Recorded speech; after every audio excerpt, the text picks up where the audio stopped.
શકાય તો કોઈનો ગુરુ થવા કોઈ તૈયાર થાય? રામકૃષ્ણ પરમહંસને કોઈ ગુરુ કહે તો આવડી ગાળ દેતા, ખબરદાર જો મને કોઈ દિવસ ગુરુ કહ્યો તો. આજે ઘેટા દીક્ષા વધી ગઈ છે અને જ્ઞાન દીક્ષા ઘટી ગઈ છે. જો જ્ઞાન દીક્ષા વધી હોત તો આટલા બધા સુગરા માણસો છે અને છતાં જુઓ તો બધા દિશા વિના. એટલે એક ઘેટા દીક્ષા હોય. અહીંયા કયા ગુરુ છે જેને દિશા બતાવી હોય? શબરીના ગુરુ કોણ છે? મતંગ ઋષિ છે. અને મતંગ ઋષિ એના કાન નથી ફૂંક્યા, એને કંઠી નથી બાંધી, માત્ર એને દિશા બતાવી છે કે જો શબરી, આ દિશાએ જઈશ તો તને ભગવાન મળશે, આ દિશાએ જઈશ તો તારો ઉદ્ધાર થઈ જશે, તારું કલ્યાણ થઈ જશે. એટલે જે દિશા બતાવે એનું નામ દીક્ષા. અને જે દીક્ષા આપે, ગાંધીજીએ હજારોને દીક્ષા આપી, હજારોને દીક્ષા આપી.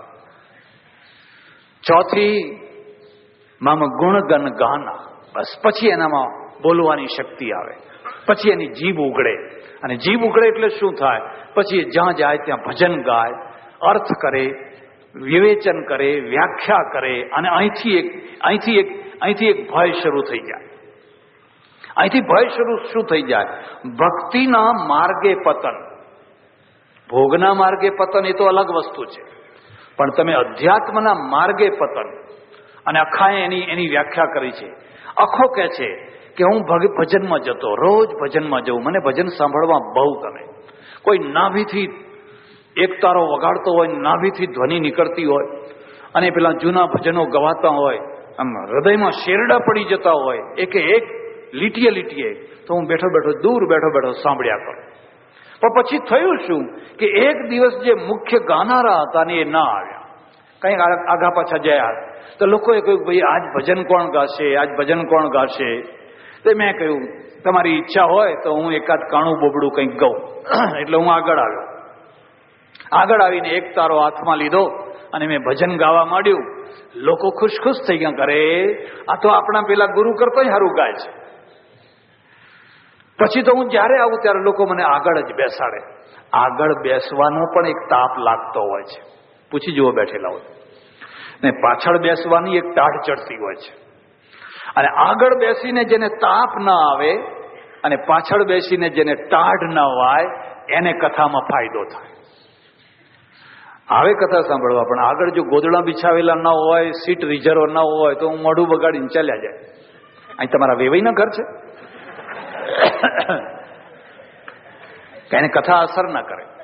અને જો ભૂલે ચૂકે પાછળ બેસવું પડ્યું હોય તો મેલેરિયાની અસર થઈ જાય, ટાઢ ચડવા માંડે. ફાયદો કોને થતો હોય છે? આ બે દોષોથી જે મુક્ત હોય. એટલે લોકો મને આગળ લઈ આવે અને આગળ બેસાડે ને બહુ ગમે આગળ બેસવું. પછી તો મને જ કે ભજન ગાવ ને ભગત, પેલું ભજન ગાવ ને. પછી હું ભજન ગાવા લાગ્યો.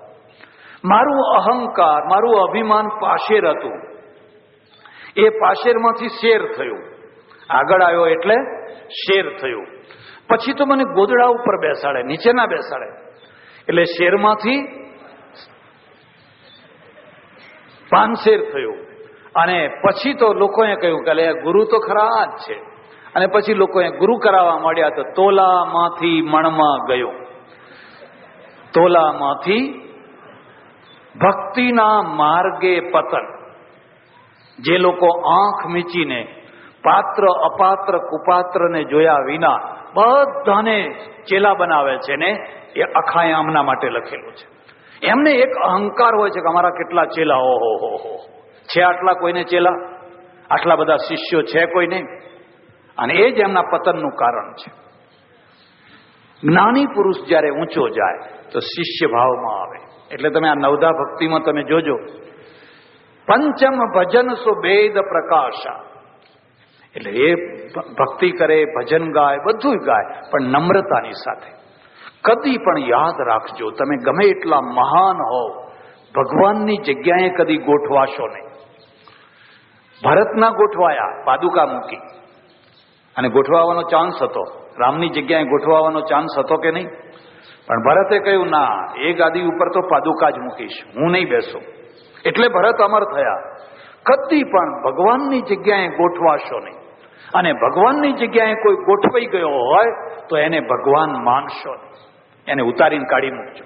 એ તો વ્યક્તિ પૂજા છે. એમાં તો આ હિન્દુ પ્રજા મરી રહી છે, એ તો વ્યક્તિ પૂજા છે. હા, તમે ચરણોમાં બેસો, તમે પ્રચાર કરો, બરાબર છે. અને એ રીતે જયારે દીન ભાવથી ભજન કીર્તન સંભળાવે લોકોને, તો એનું અંતરે ઠરે ને લોકોનું અંતરે નિર્મળ બને. પંચમ ભજન સુવેદ પ્રકાશા. અને જ્યાં પાંચમી ભક્તિ પ્રગટ થાય એટલે વેદનું જે તત્વજ્ઞાન એમાંથી સ્ફુરવા લાગે.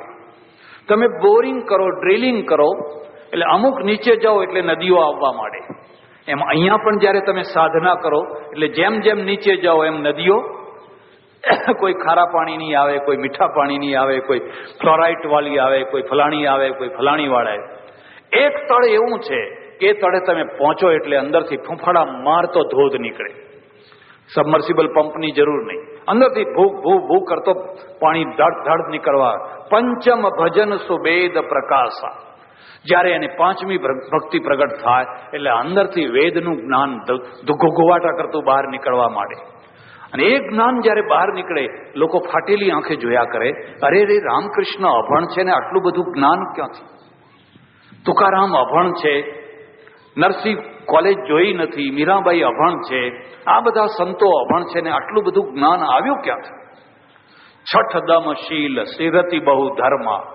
જયારે છઠ્ઠી કક્ષાએ પહોંચે એટલે એનામાં એક શાંતિ, દમન, વિરતિ, વૈરાગ્ય અને સપ્તમ મોહિમય જગ દેખા.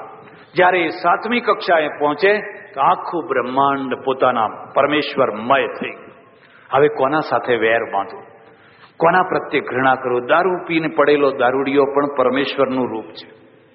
પેલું રસોડામાં પેસી ગયેલું કૂતરું છે, એ કૂતરું ભગવાનનું રૂપ છે. અને જયારે એ રોટલી લઈને નાસે એટલે પેલો નામદેવ છે, એ થોલિયું લઈને પાછળ દોડે, ભગવાન ઉભા રહો, ચોપડ્યા વિનાની રોટલી છે, ચોપડ્યા વિનાની રોટલી છે.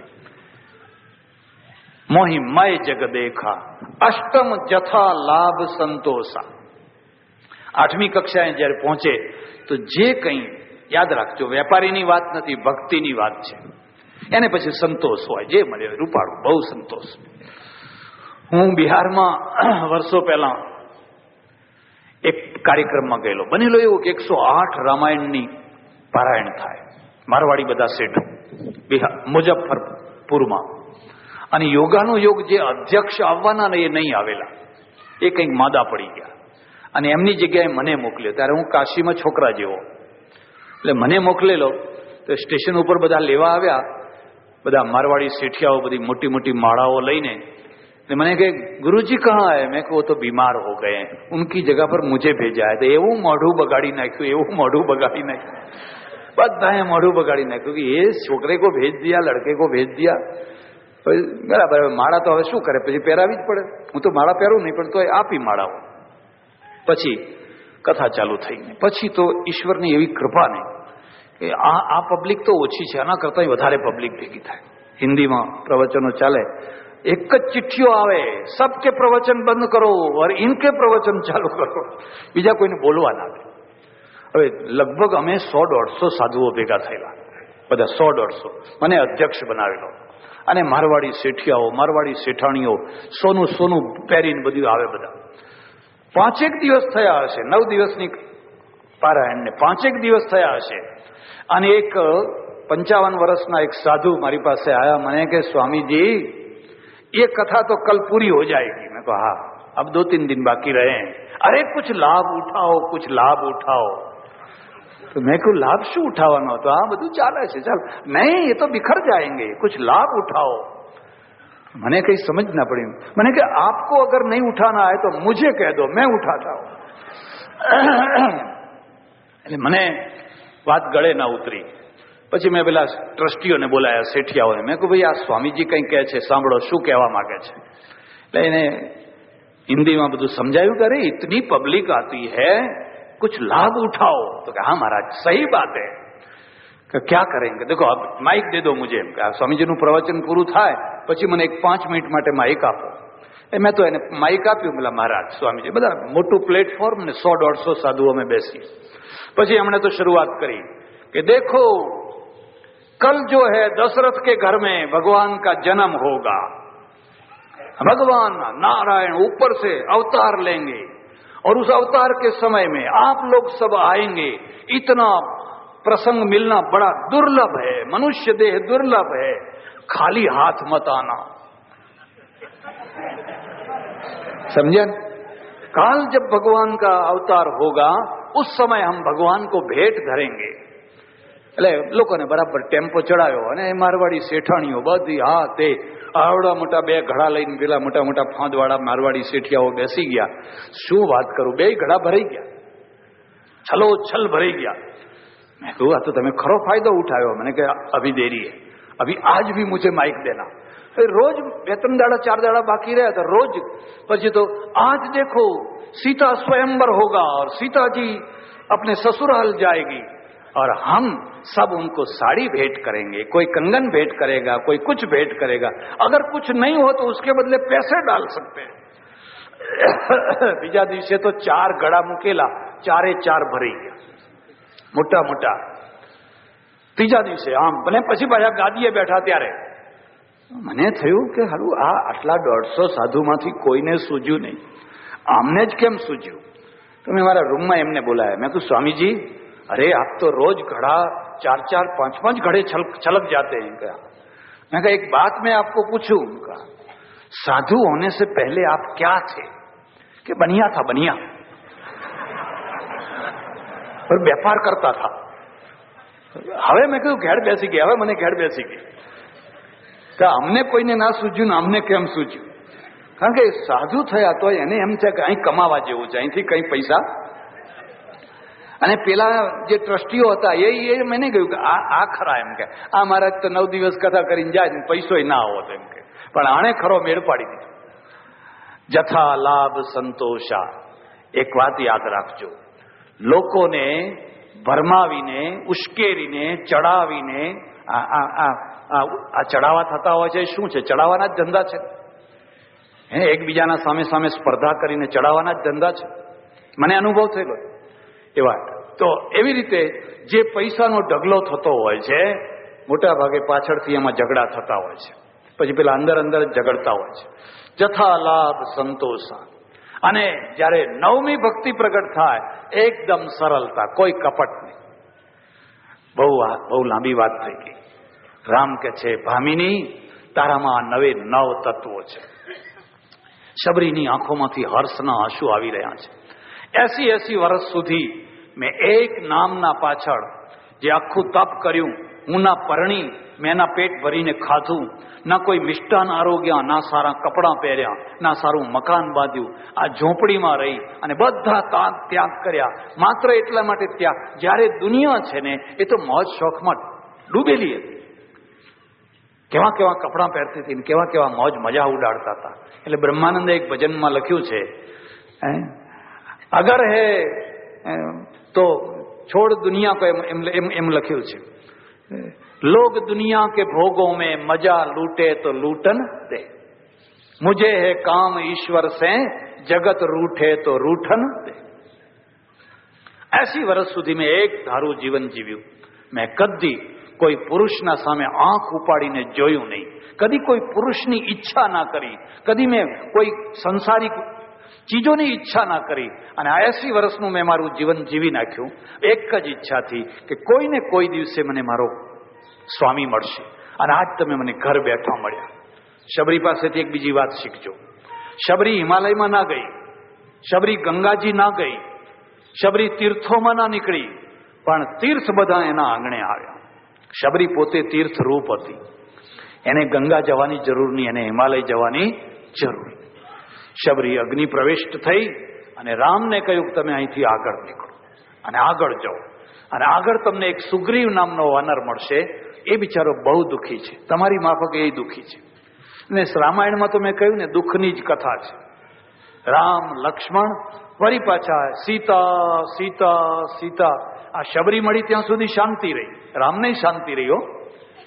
જેને બહુ દુઃખ હોય એને કથામાં જવું, દુઃખ ભૂલી જાય, જેને બહુ ભય હોય એને કથામાં જવું, ભય ઓછો થઈ જાય, જેને બહુ ચિંતા હોય એને કથામાં જવું, ચિંતા ઓછી થઈ જાય, અને જેને બહુ ગૂંચવણો હોય, કોઈ રસ્તો ન સૂઝતો હોય એને કથામાં જવું, લાંબો ટાઈમ કથા સાંભળતા સાંભળતા એને રસ્તો મળી આવશે, આપોઆપ એને રસ્તો મળી આવશે. તમારા જેવો એ દુઃખી છે, અને એ એટલો દુઃખી છે. આશ્ચર્ય એ છે, અહીંયા ભાઈની કથા છે, અહીંયા દશરથના પુત્રો છે એમની ભાઈઓની કથા છે, અને ત્યાં પણ એક વૃક્ષરાજ છે એની કથા છે. બે ભાઈઓ લડી ગયા છે. કેટલીક વાર ગેરસમજ કેટલો મોટો ઉત્પાત મચાવતી હોય છે. ગેરસમજ, સત્ય અલગ અને ગેરસમજ અલગ. વાલી અને સુગ્રીવ બે ભાઈઓ. વાલી રાજ્ય ગાદી ભોગવે, અને વાલી બહુ બળવાન, બહુ સશક્ત, બહુ તાકાતવાળો. વાલીનું વર્ણન લખ્યું છે કે એટલો મોટો તાકાતવાળો, એટલો મોટો સશક્ત હતો, રાવણને બગલમાં દબાવી દીધો અને કેટલા મહિનાઓ સુધી દબાવી રાખેલો, એવું બધું લખેલું છે. બહુ સારી રીતે રાજ્ય કરે. બન્યું એવું કે ત્યાં એક દિવસે રાત્રે દુંદુભી નામનો રાક્ષસ આવ્યો અને દરવાજા ઉપર એને આવીને બૂમો પાડવા માંડી, જય વાલી બહાર નીકળ, જય વાલી બહાર નીકળ. આ દુંદુભી છે ને બધે લડવા ગયેલો, હિમાલય પાસે ગયેલો. હિમાલય કહ્યું, ભાઈ મને લડતા નથી આવડતું, પણ તને જો બહુ શિંગડામાં ખણ આવતી હોય તો તું વાલી પાસે જા લડવા માટે. ઘણા માણસોને આવી ટેવ હોય, એમના શિંગડામાં જ્યારે જુઓ ત્યારે ખણ આવતી જ હોય, એમને લડ્યા વિના એ રહી શકે. ઘણા માણસોની આ ટેવ હોય. અને બળદને તમે છૂટો મૂકો ને એટલે કઈ જગ્યાએ જઈને શિંગડા મારે? ઉકેડામાં શિંગડા મારે. બધો આખો ઉકેડો પોતાના માથા ઉપર ઉછાળે. પછી પેલો ડાયો ખેડૂતો હોય ને, કશું ના કરે, અને બસ જઈ અને હળમાં 2 દિવસ એવો જોડી દે ને, ઢીલા ડફ, પછી ખાવાનું બંધ. પછી ઉકેડાનું નામ ના લે. માણસમાં પણ એટલે આપણે શું કહીએ છીએ ખબર છે? એના માથામાં રઈ ભરાણી છે, એવું કહીએ છીએ. માથામાં જયારે રઈ ભરાય એટલે ઉકેડામાં જઈને શિંગડા મારે, જાતના શિંગડા મારે. ઘણા માણસોની આવી કુટેવ હોય. હિમાલય પાસે ગયો, આમ તાલ ઠોકીને, આવ મારે યુદ્ધ કરવું, લડાઈ કરવી છે. હિમાલયે કહ્યું, ભાઈ મને તો લડતા આવડતું નથી, અને હું શું લડું તારા આગળ? પણ તારે લડવું હોય તો કિષ્કિંધા નગરીમાં એક વાલી નામનો વાનર છે, એની સાથે તું લડ. બસ ત્યાંથી ઉપડ્યો ને આવ્યો કિષ્કિંધા. દિવસના જોઈને રાતના ટાઈમે ગુગવાટા કરી અને બૂમો પાડવા માંડ્યો. ત્યારે વાલી છે એ પોતાના અંતઃપુરમાંથી રાત્રે બહાર નીકળ્યો. વાલીએ એવો છે, બેયના મદ જરી રહ્યા છે. અને બહાર આવીને બહુ લડ્યા. એનું બધું વર્ણન છે. ને પછી વાલીએ એને જોરથી એવી રીતે ફેંક્યો ને, કેટલે દૂર જઈને એનું કંકાલ પડ્યું. 7 યોજન એમ લખ્યું છે. દૂર જઈને એનું મળદું જઈને પડ્યું, મરી ગયો. આટલો બળવાન વાલી, એને સુગ્રીવ નામનો ભાઈ, એને તારા નામની પત્ની. ફરી પાછું બીજી વાર એવું બન્યું કે એક માયાવી નામનો રાક્ષસ આવ્યો. અને માયાવી નામના રાક્ષસે, આ એક વાત સમજી લેજો, તમારી પાસે પૈસો હશે, સત્તા હશે, કંઈક ને કંઈક સામર્થ્ય હશે, તો કોઈને કોઈ રાક્ષસ ચડી આવશે ને. રાક્ષસનો બીજો કોઈ અર્થ નથી. એમ બીજો માયાવી રાક્ષસ ચડી આવ્યો ને રાતના સમયમાં. એટલે તારાએ કહ્યું, અત્યારે ના જશો, પણ એ માન્યો નહીં. જયારે બહાર નીકળ્યો હતો, પેલો સુગ્રીવ પાછળ આવ્યો, મારો ભાઈ જાય છે, મારે સાથે જવું જોઈએ. 2 ભાઈઓની કથા. અને પેલો રાક્ષસ તો આગળ નીકળી ગયો. આગળ નીકળતા આગળ પેલો માયાવી રાક્ષસ, પાછળ વાલી, અને એની સાથે સુગ્રીવ. એટલામાં એક ગુફા આવી, વિવર આવ્યો ધરતીમાં, અને પેલો રાક્ષસ એ ધરતીમાં પેસી ગયો. એટલે વાલીએ કહ્યું કે જો હું આમાં જઉં છું, સુગ્રીવ તું બહાર ઉભો રહે, હું એને યુદ્ધ કરીને મારીને પાછો આવું ત્યાં સુધી તું અહીં ઉભો રહે. વાલી એના પાછળ ગયો, સુગ્રીવ બહાર ઉભો રહ્યો. વાલ્મીકી રામાયણમાં લખ્યું છે કે 1 વર્ષ સુધી એ ના આવ્યો, અને તુલસી રામાયણમાં લખ્યું છે કે 1 પખવાડા એટલે 15 દિવસ. આ સમય છે ને, એ સમયને ઘણીવાર આપણે આજના સંદર્ભમાં જોવું છે. ફલાણા ઋષિએ 1000 વર્ષ તપ કર્યું. હવે 1000 વર્ષ તપ કરે એટલે શું? પાર્વતીએ 20,000 વર્ષ તપ કર્યું. પાર્વતીએ 20,000 વર્ષ તપ કર્યું હોય, અને પછી જયારે પરણવા તૈયાર થયા હોય ત્યારે એમની ઉંમર કેટલી હોય? એટલે વર્ષનો અર્થ ઘણીવાર શાસ્ત્રોમાં દિવસ કરવામાં આવ્યો છે. વર્ષ એટલે દિવસ. વર્ષ વીતી ગયું, પખવાડું વીતી ગયું, કોઈ સમાચાર ના આવ્યા. અને પછી અંદરથી ખાડ ખાડ ખાડ ખાડ ખાડ કરતું લોહી નીકળ્યું. એટલે આ સુગ્રીવને થયું કે વાલી મરી ગયું, મારો ભાઈને મારી નાખ્યો. આ રાક્ષસોનો અવાજ થાય છે, જરૂર મારા ભાઈને મારી નાખ્યો હશે ને હમણાં પેલો રાક્ષસ બહાર નીકળશે અને બહાર નીકળીને અમને મારી નાખશે. એટલે એક બહુ મોટી શિલા લાવીને બંધ કરી દીધી. બંધ કરીને ઘેર પાછો આવ્યો. ઘેર આવ્યો એટલે લોકોએ કહ્યું, ભાઈ વાલી તો મરી ગયો, હવે ગાદીએ તમે બેસો. એટલે સુગ્રીવે ના પાડી કે ના, મારે ગાદીએ નથી બેસવું. પણ છતાં મંત્રીઓએ બધાએ ભેગા થઈ અને એને ગાદીએ બેસાડી દીધો. ચાલ્યું. હવે બન્યું એવું કે પેલી તરફથી વાલી આવ્યો, શિલા તોડીને બહાર નીકળ્યો, સુગ્રીવને ના જોયો અને ધુઆ ફુઆ થતો. જયારે કિષ્કિંધા નગરી આવ્યો ત્યારે પેલો સુગ્રીવ તો ગાદી ઉપર બેઠેલો, સિંહાસન ઉપર બેઠેલો અને લાલ ગુમ થઈ ગયો. સુગ્રીવે જોયું કે આ તો વાલી આવ્યો, જીવતો આવ્યો. પગમાં પડ્યો, માફી માગી કે ભાઈ મેં તમારી રાહ જોઈ પણ તમે આવ્યા નહીં, હવે તમે ગાદીએ બેસો. મારે આ ગાદી જોઈતી, તમે ગાદીએ બેસો. પણ વાલી છે ને, એક વાર જે ગેરસમજનો શિકાર બને ને એને સાચી સમજ સ્થિર કરવી બહુ કઠિન હોય છે. આ વાલી અને સુગ્રીવ બે ભાઈઓમાંથી આ વાત શીખો, સમજજો. એક ગામમાં બે ભાઈઓ રહેતા હોય, એક ઘરમાં બે ભાઈઓ રહેતા હોય, પણ જો એમાં ગેરસમજ ઊભી થઈ ગઈ, એ ક્યારે? આ તો બે ભેગા થયા, હું બહુ તમારી રાહ જોઈને ઉભો રહ્યો પણ તમે આવ્યા નહીં, પણ લાતમ લાત કરવા લાગ્યો, પેલો માફી માગવા લાગ્યો. પણ વાલી એકનો બે ન થયો, પહેરેલા કપડે એને નગરમાંથી બહાર કાઢી મૂક્યો અને એની પત્ની હતી એ પડાવી લીધી. એ રૂમા નામની એની પત્ની, એ પત્ની એને પડાવી લીધી. અને પછી એવો પાછળ પડ્યો ને, આ સુગ્રીવ છે એ આ ઋષ્યમુખ પર્વત ઉપર આવી ગયો. અને ઋષ્યમુખ પર્વત મતંગ ઋષિનો હતો, એમાં એવી મર્યાદા હતી કે કોઈ વાલી એમાં કદી પ્રવિષ્ટ થઈ શકે.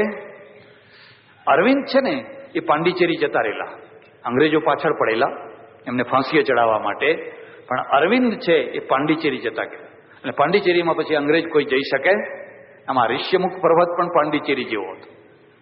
અને એના કારણે આ સુગ્રીવ ત્યાં રહે. હવે તમે વિચાર કરો, જે ભાઈએ આટલું અપમાન કર્યું હોય, માર્યો હોય, જોડ્યો હોય અને પોતાની પત્ની પડાવી લીધી હોય અને એ પત્નીને રાણી બનાવી દીધી હોય, હવે એ ભાઈની કેવી દશા હોય? એની સાથે થોડાક 5 વાનરો છે, હનુમાન છે, બીજા બધા વાનરો, જામવંત છે. આ વાનરોની ઋષ્યમુખ પર્વતમાં રહે છે, કેટલા દુઃખમાં દિવસો પાર કરે છે. રામ જ્યારે ઋષ્યમુખ પર્વત પાસે ગયા તો પેલા ઉપરથી જોયું અને એમને એમ લાગ્યું કે આ વાલીએ કોઈ દૂતો મોકલેલા છે, આપણને મારવા માટે કોઈ જાસૂસો મોકલેલા છે. એટલે હનુમાનને કહ્યું, હનુમાન તું જા અને તું જઈને તપાસ કર કે આ બે માણસો દેખાય એ કોણ છે. રામાયણમાં એક બહુ સુંદર વાત છે. રામાયણે વિપ્ર રૂપ ધરી બ્રાહ્મણનું રૂપ ધર્યું અને વાલ્મીકી રામાયણમાં લખ્યું છે કે એમણે ભિક્ષુનું રૂપ કર્યું.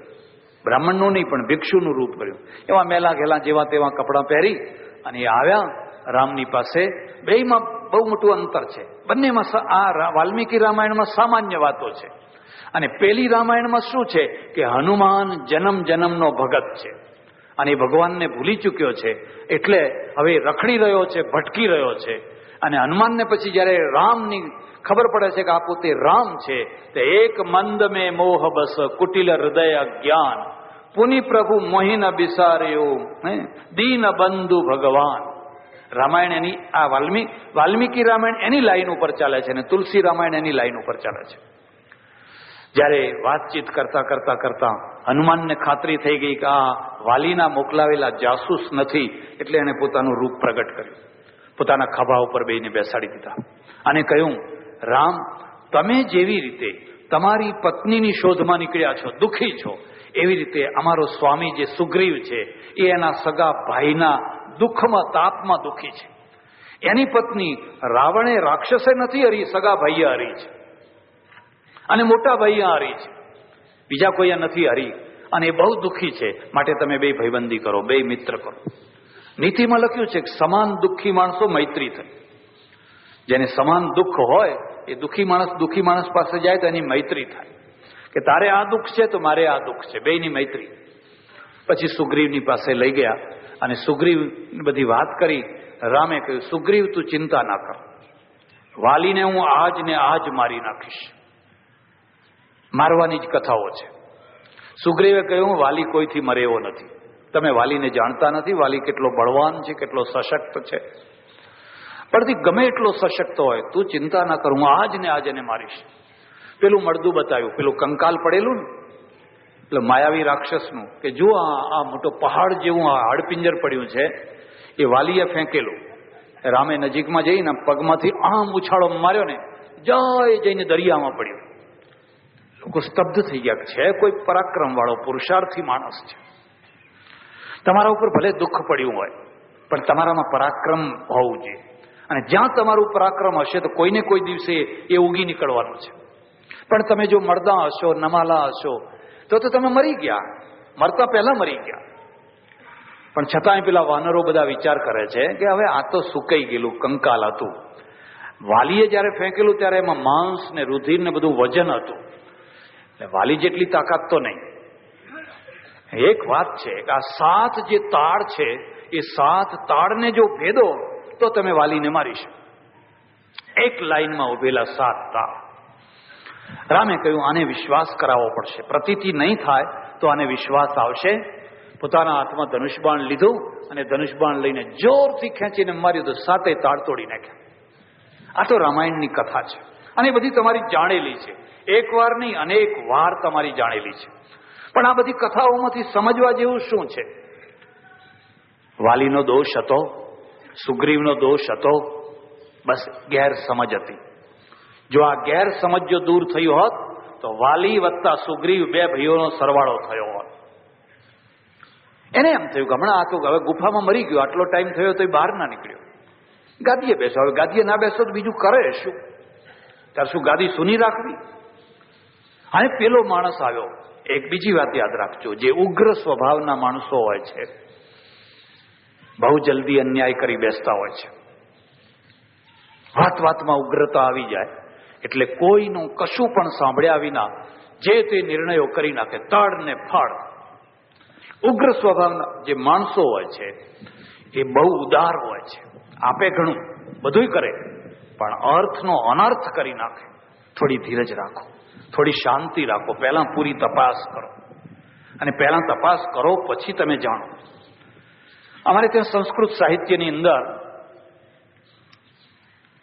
એક માઘ નામનો કવિ છે, અને આ ભીનમાળમાં થયેલો માઘ કવિ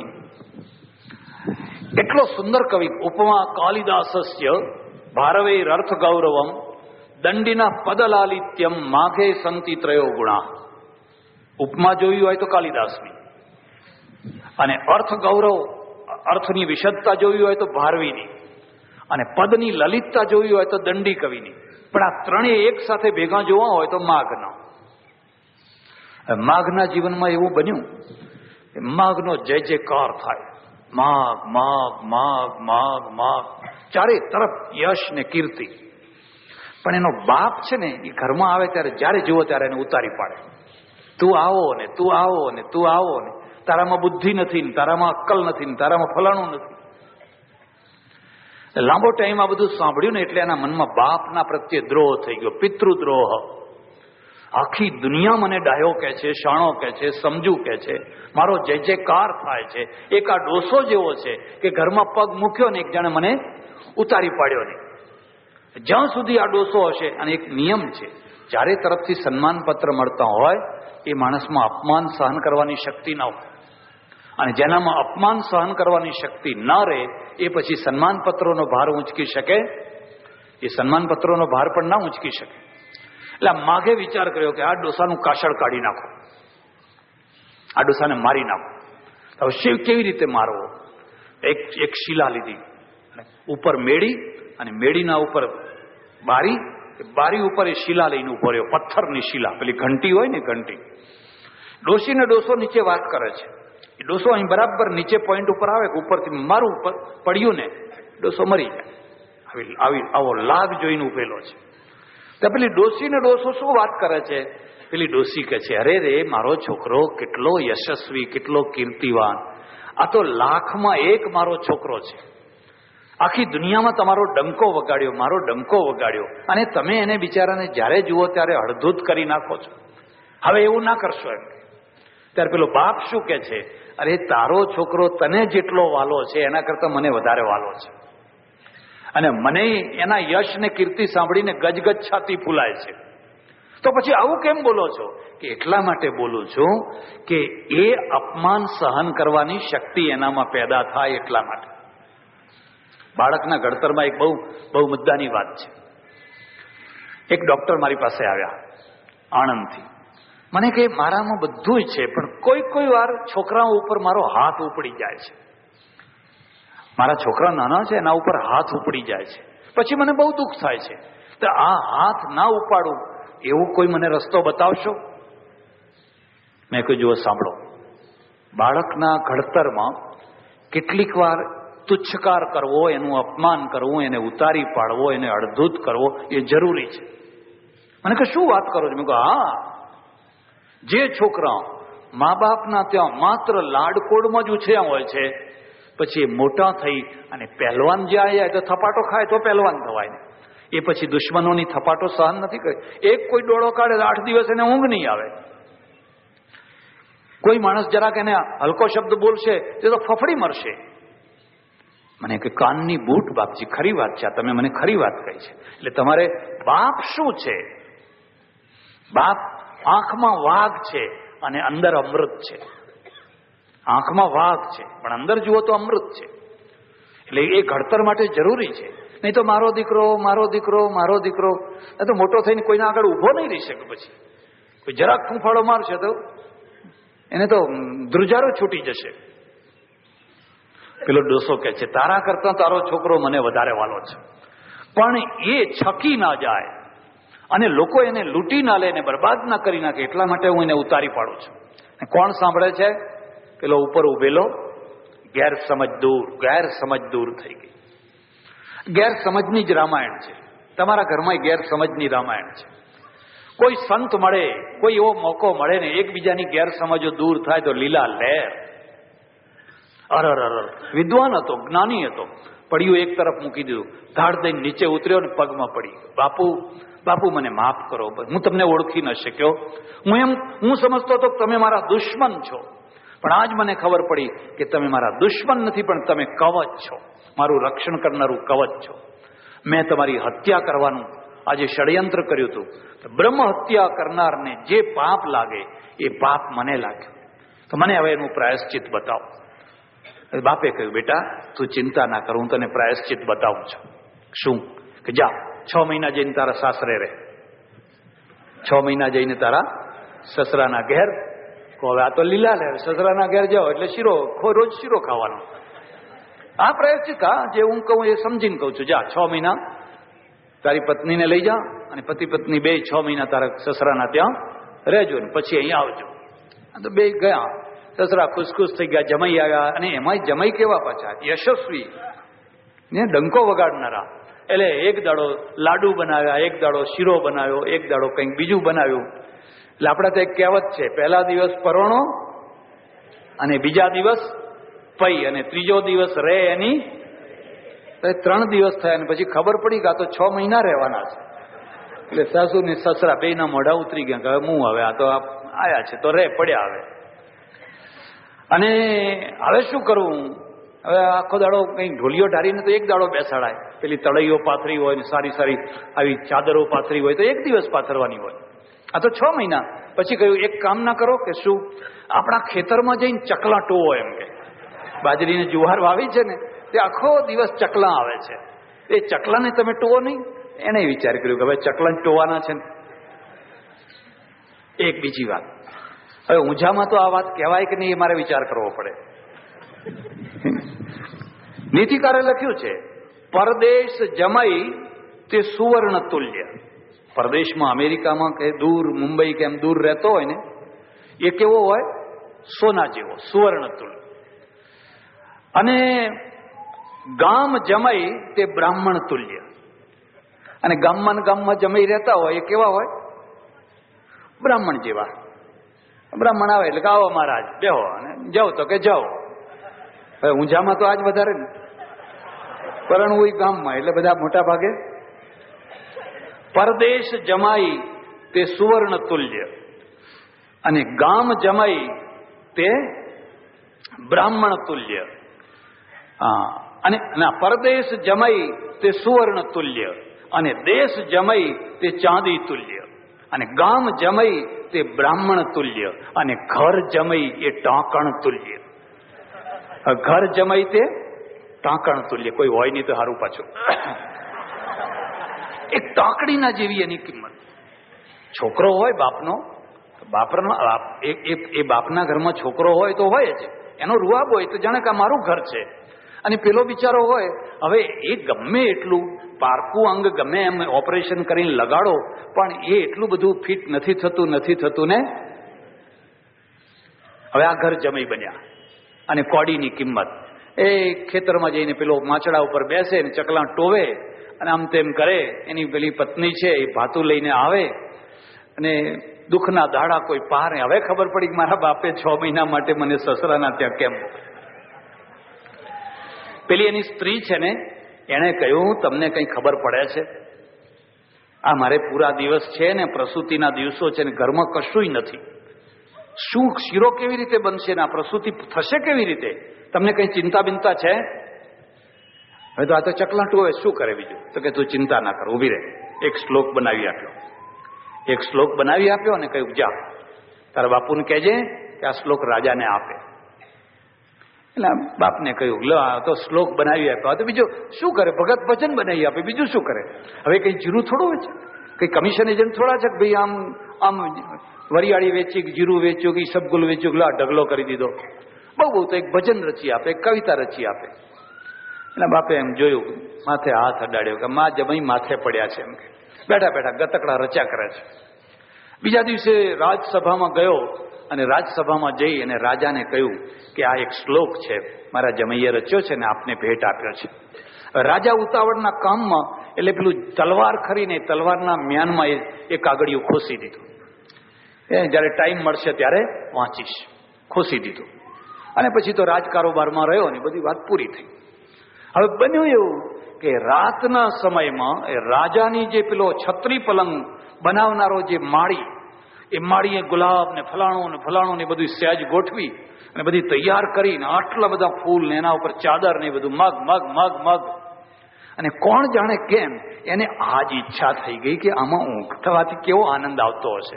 હું રોજ સહેજ બનાવું છું પણ આપણને કંઈક ઊંઘવાનો આનંદ મળ્યો. તમને ખબર નહીં હોય, શેઠિયાઓના બંગલાની જે ખુરશીઓ ને પલંગો ને એનો પહેલો આનંદ તો નોકરો લેતા હોય છે. શેઠિયાઓ તો બિચારા ઓછો જ લે, તો આગા પાછા હોય ને એટલે પેલા આમ પગ ઉપર પગ ચડાવીને બેસે. ભોગવું વધારે તો એ જ ભોગવે બધું. એટલે આને વળી એ દિવસે ઈચ્છા થઈ અને એ તો થોડુંક આડું પડખું પડ્યો ને, અને જે મગમગાટ ઊંઘ આવી ગઈ ને તો ત્યાં ને ત્યાં ઊંઘી. અડધો પોણો કલાક થયો હશે ને રાણી આવી. અને રાણીએ જોયું, ઓહો આજ તો રાજા વહેલા આવીને હુઈ ગયા છે. એમ કે તેમની ઊંઘ ના બગડે એટલે પહેલાના જમાનામાં લાઇટો કે એવું બધું નહીં, એટલે એની ઊંઘ ના બગડે એટલે ધીરે ધીરે પડખે આવીને એ પણ સૂઈ ગઈ અને એને ઊંઘ આવી ગઈ. અને અડધો પોણો કલાક થયો હશે ને પછી આવ્યો રાજા. અને રાજાએ આ દ્રશ્ય જોયું કે હવે શું થાય. આ દ્રશ્ય જોતાની સાથે જ ખટ દઈને તલવાર ખેંચે, બેયના માથા કાપી નાખ. પણ પેલી ચબરકી મૂકેલી ને પેલા શ્લોકની એના મ્યાનમાં એ બહાર નીકળી આવી. બહાર નીકળી આવી એટલે આમ જોયું કે આ પેલા શ્લોકની ચબરકી છે. ઉભો રહે એમ અજવાળે લઈ ગયો અને જોયું અને વાંચ્યો. એમાં શ્લોકમાં લખેલું, સહસા વિદધીતન ક્રિયા મવિવેક પરમાસ્પદામ પદમ વૃણુતે હિ વિમૃશ્યકારિણમ ગુણલુબ્ધા સ્વયમેવ સંપદઃ. એ શ્લોકનો અર્થ એવો છે, સહસા ન વિદધીત ક્રિયામ, કોઈ દિવસ ઉતાવળમાં આવીને કોઈ ગજબનું કાર્ય ના કરી દેવું. ધીરજ રાખવી, તપાસ કરો, ઊંડા ઉતરો. વૃણુતે હિ વિમૃશ્યકારિણ, જે વિમૃશ્ય એટલે વિચારશીલ માણસો છે એ કોઈને કોઈ દિવસે શાંતિથી વિચાર કરશે તો કોઈને કોઈ સારો અર્થ મેળવી લેશે. ગુણલુબ્ધા સ્વયમેવ સંપદા, સંપત્તિ તો ગુણોની જગ્યાએ ખેંચાઈને આવી જતી હોય છે. એટલે આ વિચારીને પછી વિચાર કર્યો કે હવે મારું કે શું કરવું. પણ ના, તલવાર મ્યાન કરી દીધી અને એક ખૂણામાં હંતાઈને ઉભો રહી. થોડીક વાર થઈ અને પેલા માળી છે ને, માળી આમ હળવડ્યો, એને જોયું પાછળ કંઈ તો કોઈ હૂતેલું છે અને એને જોયું કે આ તો રાણીબા હુતા છે. અરે અડધો તો ધ્રુજવા માંડ્યો. એટલે રાણીએ જાગી ગઈ. તું અહીં ક્યાંથી ગઈ? પૈસા કે આજે હું તો અજાણતા હોઈ ગયો ને મને ઊંઘ આવી ગઈ. રાણી કે નીકળ, જતો રહે, હમણાં રાજા આવશે ને હું તને સમજો કે રાજા છે એમ સમજીને હું એ સૂઈ ગઈ. એને પેલો પગમાં પડ્યો. માળી જતો રહ્યો અને પેલી રાણી છે એ તો કઈ ખબર ના પડી જાય એવી ચિંતામાં સૂતી.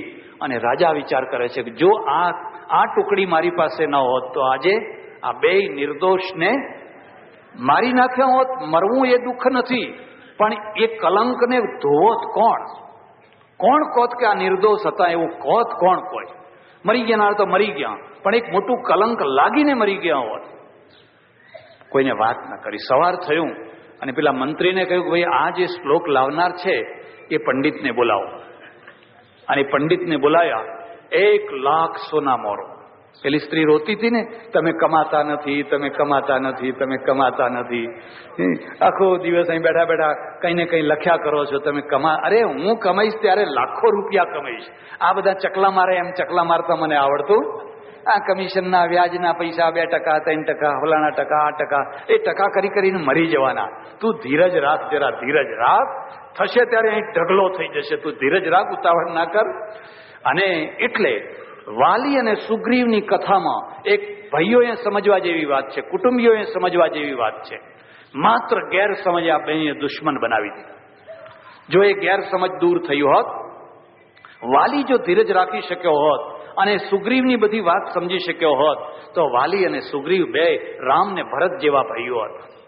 પણ એની ઉતાવળ, એની ઉગ્રતા, એમાંથી ગેરસમજ અને ગેરસમજમાંથી દુશ્મનાવટ, અને દુશ્મનાવટમાં નાના ભાઈની પત્નીને ઘરમાં રાખી લેવી, આ મર્યાદાનો ભંગ, આ બધું અહીંયા ભેગું થયું. એટલે સુગ્રીવ કે છે વાલી તો બહુ બળવાન છે, હું એનું નામ સાંભળીને કાંપ્યા કરું છું. રામ કે જો 7 બાણ મેં માર્યા, 1 બાણથી મેં 7 તાળને વિધી નાખ્યા.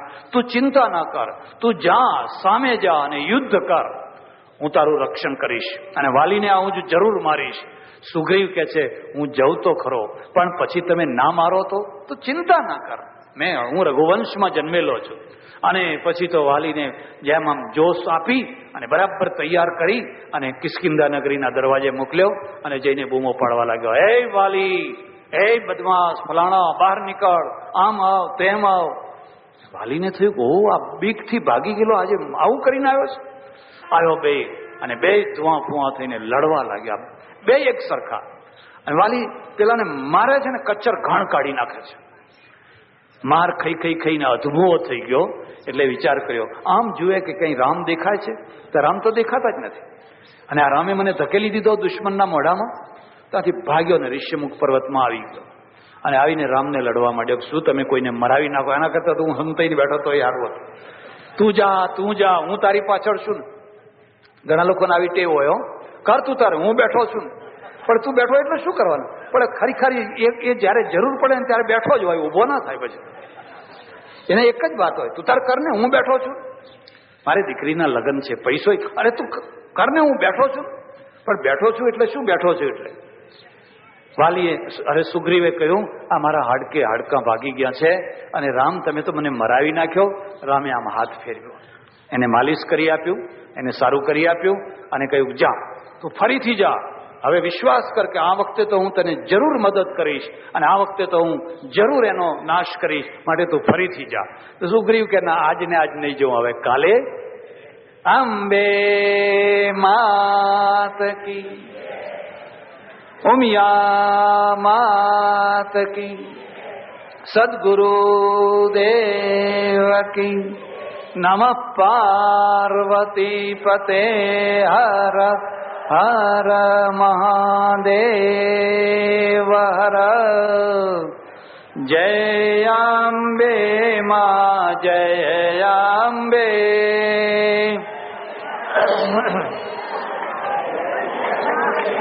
એ જય અંબે માં, જય અંબે.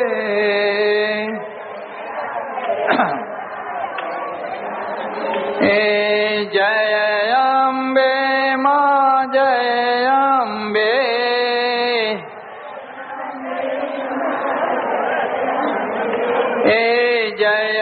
અંબે માં જય અંબે.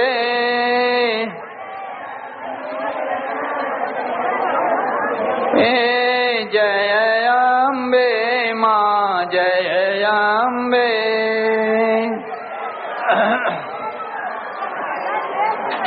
હે જય